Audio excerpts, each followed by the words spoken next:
khấu đầu cho linh non nói là hay nè. Đây là đầu chua nó nè. Lùm móng mày nút cũ nữa nè, trời đi sao. Chè.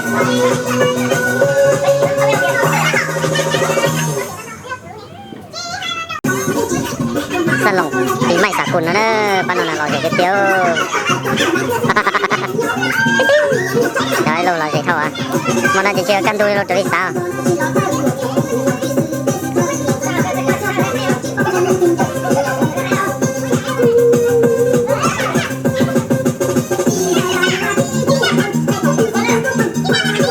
Tôi chả làm mua này chỉ có để có tha chi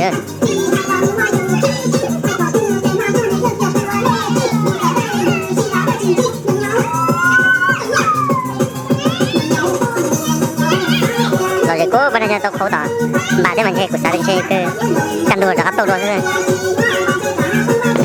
rồi để cố tôi chả làm một tay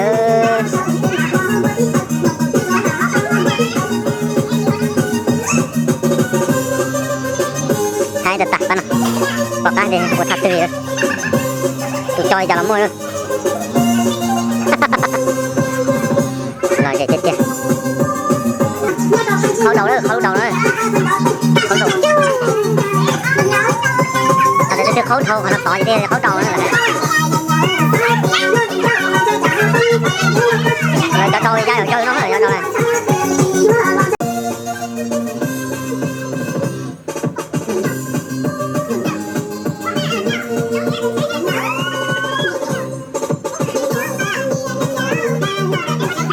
quá chi nè, chả ta chụp bỏ, qua mà nó quá chi rồi nên là ít tí nhỏ.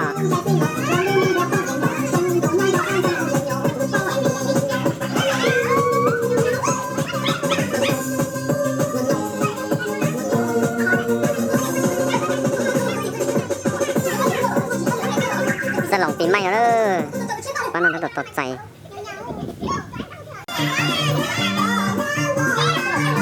Là vậy đứt chế đấy. Là vậy đứt chế rồi bắn rồi.